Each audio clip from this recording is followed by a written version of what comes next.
Adjourned today. The suspicion is that James Hall and Andrew Ventham killed themselves, but police are still trying to find a man who's thought to have visited them shortly beforehand. Mariam Ismdar reports. It's almost 2 weeks since James Hall and Andrew Ventham died, and forensic experts are still continuing investigations at the garage where their bodies were found. Today's inquest revealed that both men were discovered by a friend in a car at Hall's garage in Camden Place on November the 2nd. Paramedics were called and resuscitation attempts were made, but both men were declared dead at the scene. The men's deaths are being linked to that of a missing man, Derek Tempest, who visited the pair at the garage before his disappearance at the end of October. Part of our investigation has focused around the garage to establish the connection between those two individuals and Mr Tempest. And we are appealing for anybody who may have seen Mr Tempest since the 28th of October or somebody matching his description to please come forward and contact Norfolk Police. Likewise, anybody who may have visited Hall's garage at Camden Place in Yarmouth between the 28th of October and the 2nd of November, again, please contact Norfolk Police because we would just like to speak to you. You may well have been a customer of the garage, you may well have been a personal visitor, but we'd just like you to come forward so that we can just speak to you and establish the reason for the visit. Police are not treating Hall and Ventham's deaths as suspicious, but the inquest has been adjourned to mid-January to allow time for toxicology tests to be returned before the cause of death is confirmed. Mariam Ismdar, BBC Look East, Great Yarmouth. A paramedic will face a disciplinary panel following the death of a patient from Essex. Alan McFarlane worked for the East Anglian Ambulance Service. He's accused of failing to give proper treatment and of being rude to the patient's family. The case is believed to have been brought following the death last year of an 8-year-old boy from Colchester. And the police in Essex are appealing for more help in catching the killers of Andrea Daly. She was killed 4 years ago this week by a firebomb at her home in Southend. They're still trying to trace 3 men seen with a petrol can near the entrance to Southend Airport that night. The new Marine Act becomes law today, giving wildlife and habitats off our coast more protection. One body will oversee who can do what at sea. The Act also means all of us have new rights. Spectacular sea slugs in a choice of colours. A velvet swimming crab. These striking images weren't shot in warm tropical waters, but a short distance off the North Norfolk coast. We have all sorts of designations to protect landscapes, but the same can't be said of our seas. Less than 1% of our seabed out there has any protection at all. But now that's about to change. And not before time, according to this marine biologist.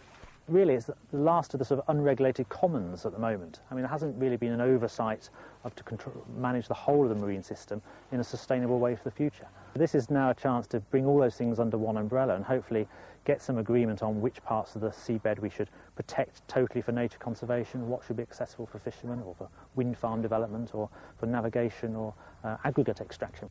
In future, the newly formed Marine Management Organisation will oversee who can do what at sea. New marine conservation zones will be established to protect sea life in sensitive areas. But for inshore fishermen who say there's already been a recovery in fish stocks, there's frustration. The stocks that we see now are more plentiful now than, I mean, I've been fishing 10 years, my father 30, and they're more plentiful now than they've ever been. The bill will also ensure there's an unbroken coastal path network with public access to the sea wherever possible. I think we need to be careful in Suffolk about how we manage that. We've got very sensitive vegetated shingle, we've got little terns nesting on beaches, and we've got small, sensitive coastal communities. So we need to think about those sorts of issues. Now decisions will have to be made about where the new marine protection zone should be. The first could be established by 2012. Richard Daniel, BBC Look East. The staff of BBC Radio Suffolk have been doing something different for children in need. Presenters and journalists took to the stage at the Spa Pavilion Theatre in Felixstowe for a variety show. 800 listeners turned out and it raised more than £6,000. The new Lotus Formula One team opened its doors today at its factory at Hingham in Norfolk. About 200 people will work there by the time the season starts in March. Work on the new car still hasn't started. 50 years of Lotus history, a new chapter to be written next spring. Great names from the past, they remain the fourth most successful team of all time. They're back with all the drive they need to revisit the glory years. There is a lot of expertise in the Norfolk area. You know, OK, there hasn't been a Formula One team here for 14 years, but there's still a lot of motorsports in the area and a lot of expertise. And, you know, we're hoping to get those people and bring them in and build a team up here in Norfolk. The factory's quiet now. By the new year, 200 employees will be beavering away. Lotus is one of 4 new teams on the grid in 2010. For John, his Formula One career appeared to be over when he was made redundant at Brawn GP. Lotus has given him a second chance. To actually come back to a team with the Lotus name brought back terrific memories of the original team that I used to work for 20 years ago. Work's going on around Europe to get the car ready. Hingham will remain the team's European base, though in time the wider operation will move to Malaysia, where the government and businessmen are providing funding. We have a wind tunnel in Bologna, we have a group of designers in Cologne, and everything gets kind of put together here. Lotus won 7 constructors and 6 drivers' titles during their golden era in the 60s and 70s. Tough to repeat, but from March they'll be happy just to be on the grid. Tom Williams, BBC Look East.